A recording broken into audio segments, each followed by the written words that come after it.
बिरहा में बाउए सुनला नहीं तो फिर का कि नहीं समझ में आवा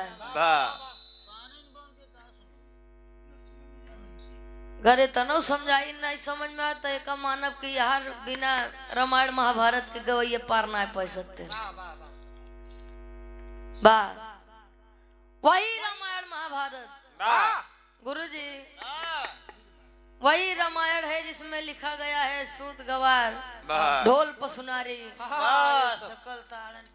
सकल ताड़ना के अधिकारी अब बड़े सबके परेशान है।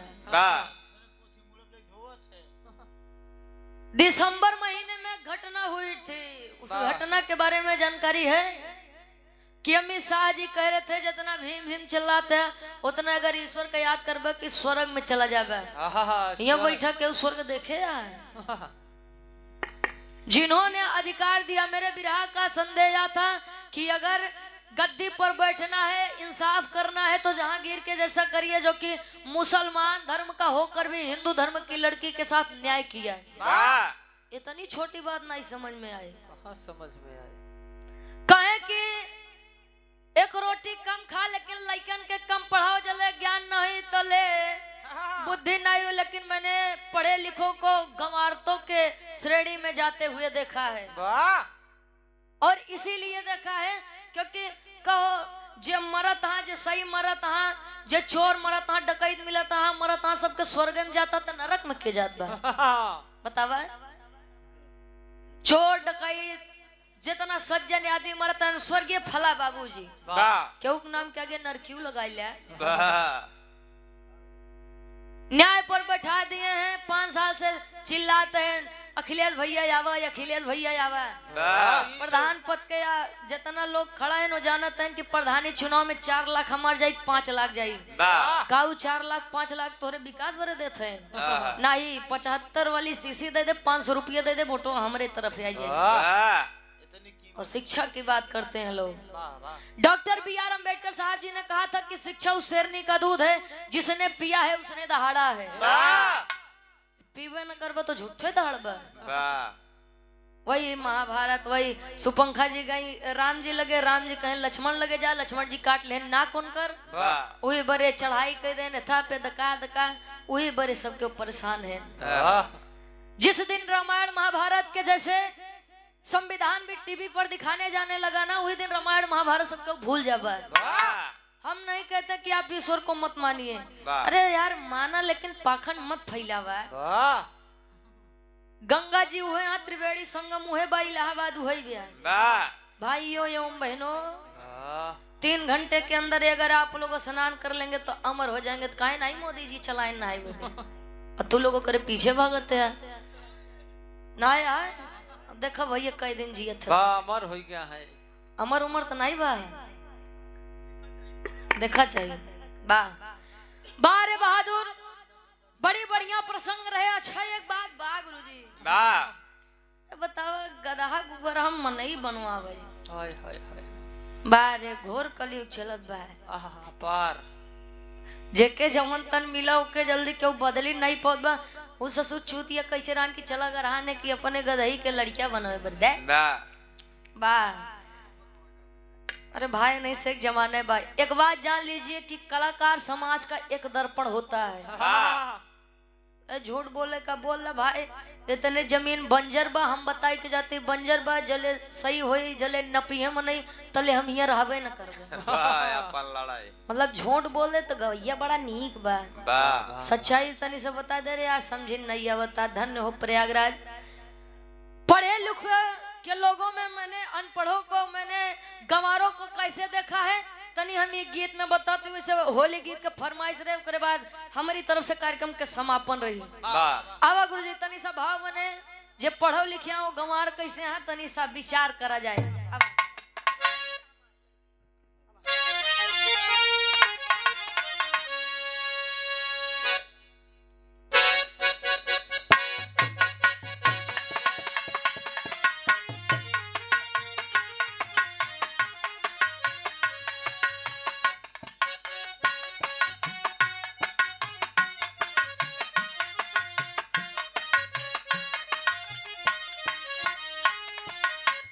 दुलही कहे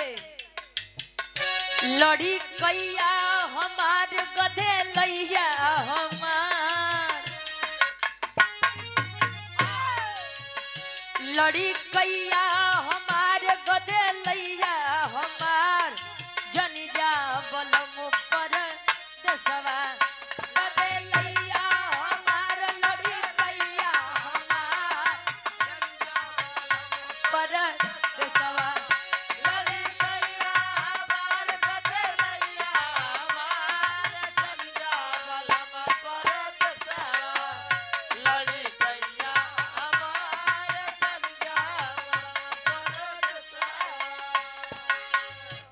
अब विचार करे ये गीत पे 5 मिनट खातिर और समझ ले वो करे बाद हमारी तरफ से कार्यक्रम समापन रहे इतने में अगर 5 मिनट में समझ ला तो ठीक भैया नहीं तो हम 10 ना हो इसो जोड़ लिए देशवा परेशान आइल पनौती ऐसन बा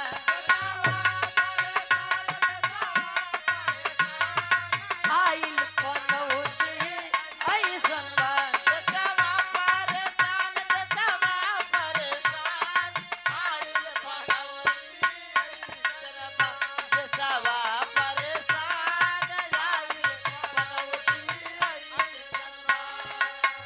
कहे देशवा परेशान आइल पनौती ऐसन बा 5 किलो राशन दे के गुरुजी कितना क्विंटल चरावत है कुछ हेता पता है सबके पढ़ा लिखा है अंतरा के पहले अंताल में कवि जी लिखत है का मंदिर मस्जिद में दिया उलझाए समाज का सत्य है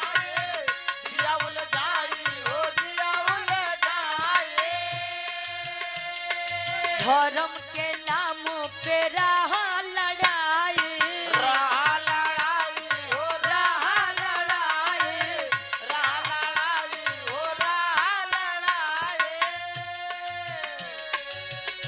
महंगाई से भय जनता हैरान आइल पनौती ऐसन बा जनता परेशान आइल पनौती ऐसन बा महंगाई से भय जनता परेशान आइल पनौती ऐसन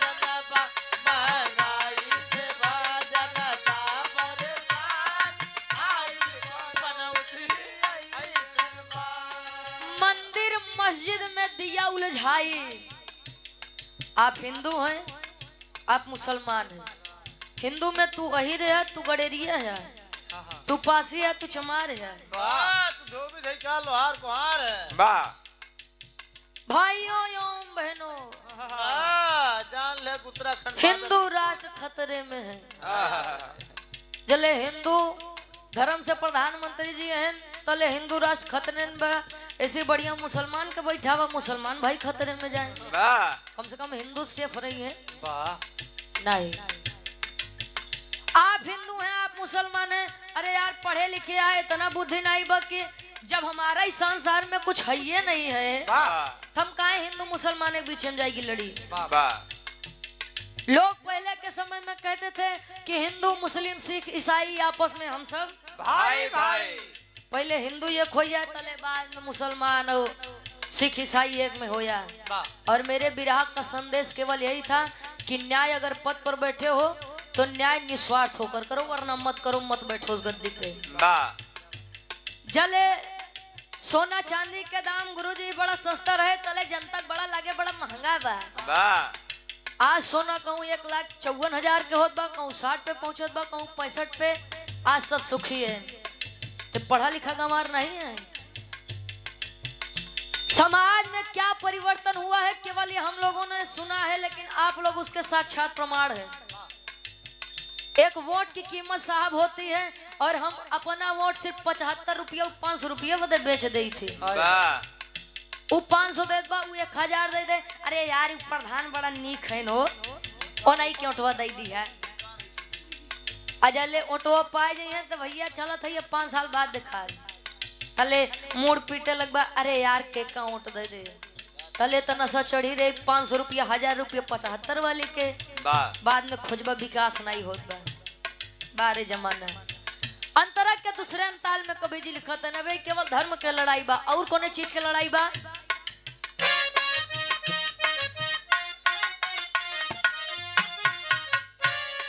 झोटी पकड़ के साधु घसीटा साधु घसीटा हो साधु घसीटा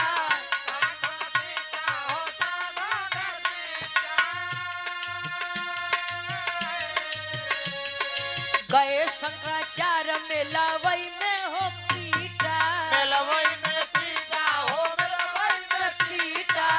मेलवई में पीटा कहे मेलवई में पीटा नहीं किए स्नान नहीं किए स्नान आइल पनौती ऐसन बा नहीं किए स्नान नहीं किए स्नान आइल पनौती ऐसन बा नहीं किए स्नान नहीं किए स्नान आइल पनवती आप गए यहीं कुंभ नगरी में गुरुजी हां एक शंकराचार्य जी आए रहे अपने हाँ। चेलन के साथे वाह स्नान करे बदे अच्छा एक बात बा गुरुजी कुंभ नगरी में माघ मेला लग जाए हां ऐसा लागे जैसे पूरी दुनिया निस्वार्थ में जियत बा प्रयागराज में वही देर टाइम पे गंगा आरती चलत बा आहा कुछ जने बताएं जले माघ मेला चलत बा तले मोह बरे गंगा आरती करत है नहीं गंगा आरती बंद ही बे आहा हर जगह स्वागत ए भैया अपमानित किया गया और रुष्ट हो करके अपने बेइज्जती पर शर्मिंदा होकर चले गए स्नान नहीं किए वाह आज के समय में युवा भाई 8 घंटे 12 घंटे कमाते हैं खटते हैं तो जाए के पगार को 15,000 बा ओवर टाइम के लेन तो 18,000 20,000 वाह अयोध्या में चला जाए तिलक लगा के बैठ जाए 1 से 1.5 लाख फ्री में पौगा तनख्वाह ई दावा करत है आहा ले तन पंडा महाराज तो ये शिक्षा का असर है डॉक्टर B.R. अम्बेडकर साहब जी ने इसीलिए हमारे और आपके लिए हक की लड़ाई लड़ी थी नहीं लड़ी थी जो बलिदान ये भारत देश आजाद कराने में 1 नहीं 100 नहीं 1000 नहीं लाख नहीं करोड़ों नहीं पता नहीं कितने वीर सपूत इस भारत देश के लिए मर मिटे हैं वाह आयात 2 टाइम का खाना मिल जाए हां 2 टाइम के कपड़ा मिल जाए आहा कहीं हम फकीर आदमी हम संतन से का परी वाह अजब तो संतन से कुछ परी ना बद का करे राजगद्दी भाई जले रड़गुन कई हाल बा कुल सोना चांदी लेके अच्छा एक बात रहे काका पहले के राजा महाराजा रहे गरीब अमीरन से पैसा लूटे तो गरीबन में बांटे वाह आज के समय में गरीबन से लूट के ले जाते हैं अमीरन का देते हैं वाह वाह ई आज के और पहले के समय के अंतर बा जानते सभी हैं लेकिन कोई बोलना नहीं चाहता ये है पढ़ लिख कर भी अनपढ़ लोग वाह शिक्षा की बात लोग कहते हैं जो ने प्राइमरी स्कूल में कम लड़के करेंगे उसके बंद कर दें वाह बगली स्कूल पर लड़के बाहर जाइए लड़के 5 किलोमीटर दूरी जाएंगे पढ़े बदे हाँ। इतना छोट छोटा है शिक्षा का स्तर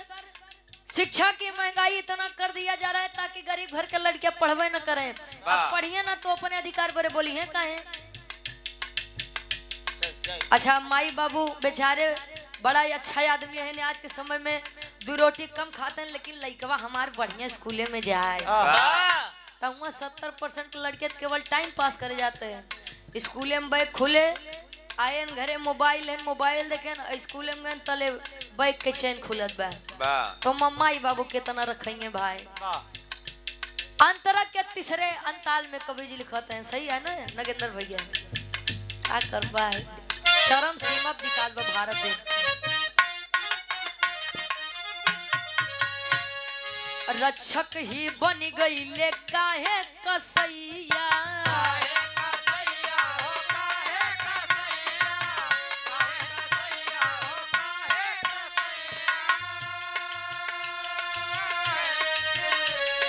पहले से ज्यादा कटत बाटिन गैया कटत बाटी गैया कटत बाटी गैया कटत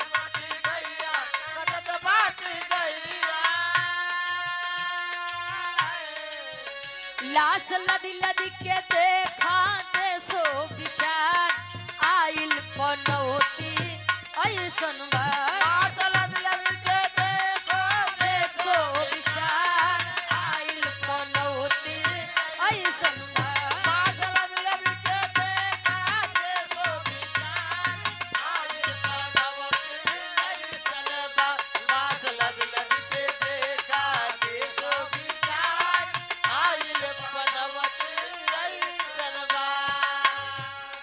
और रक्षक ही बन गईले काहे कसैया पहले से ज्यादा कटत बाटिन कुछ समय पहले गौ हत्या लागत रही सबके आज जवन गाय कटत बा गुरुजी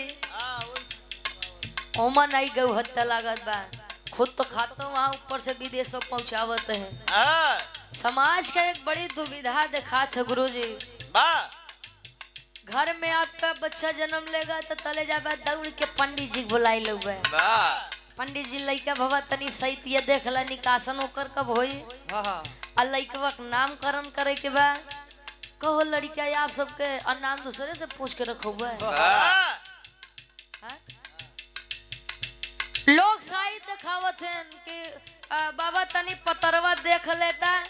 कि लइकवा के बियाहवा कब करी तब उचित बा का जे पतरवा देखे जाते न पढ़ा लिखा नहीं है वो भी जानते हैं कि नियति का खेला जब खेला जाएगा तो केहू हिया काम ना दे पंडित के पतरा फेल ही हो जाता है मंडप तक दूल्हा का वो पता लग दूल्हा फरार तक ओमा पंडित जी का करी है पत्रा उनका नहीं बताए और पतरा नहीं बताए रहन पतरा बताए दे तो बिया हुआ करते न हो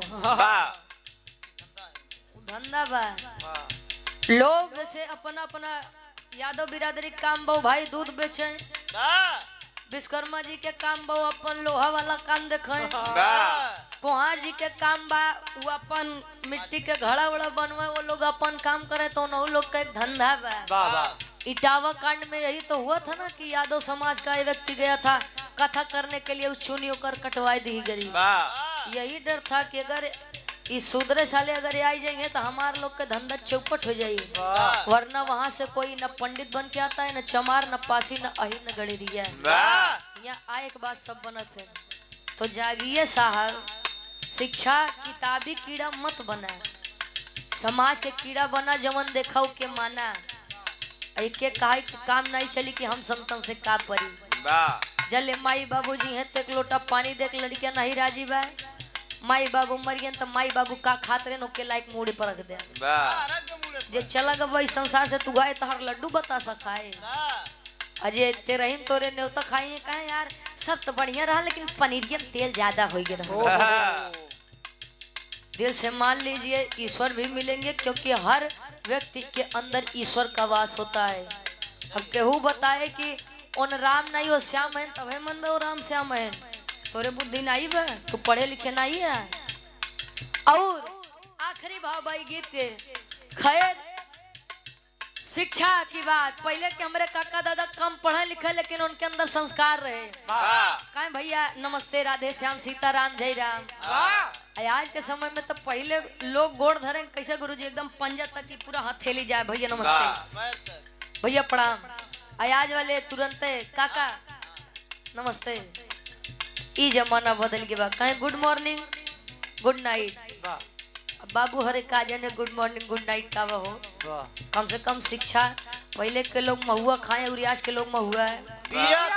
खाए वाले बैठा है पिए वाले चल दे का गुरु जी आखिरी भाबा ये हमारे बड़का भैया लोगन खातिर सब खातिर का बा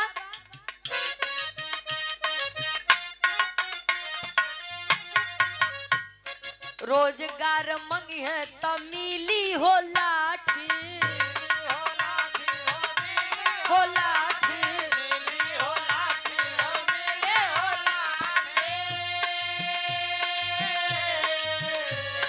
5 किलो राशन में का करियो बाठी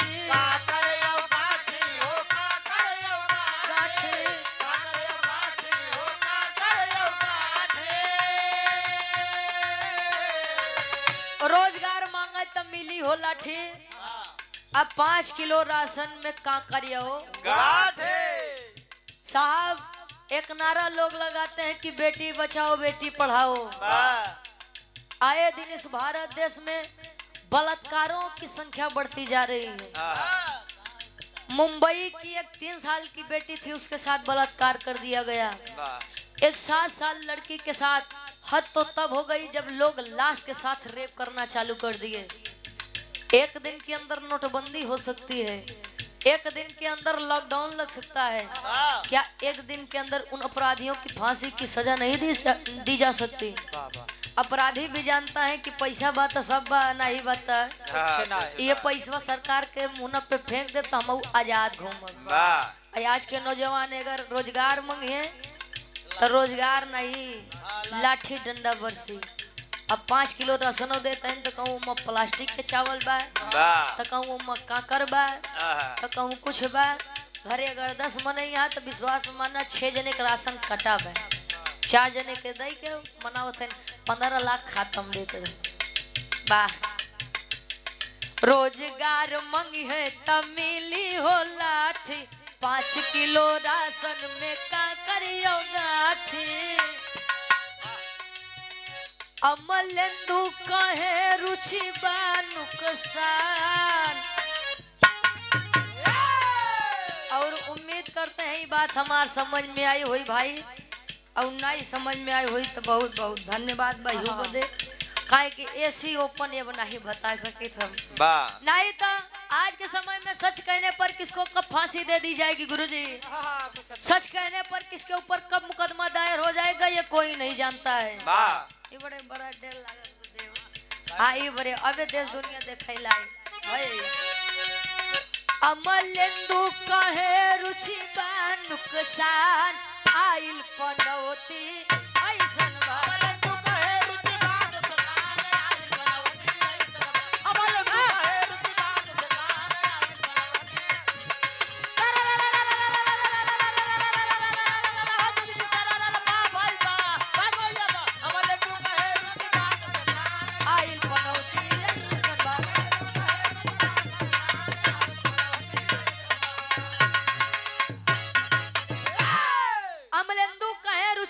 नुकसान आयल पनौती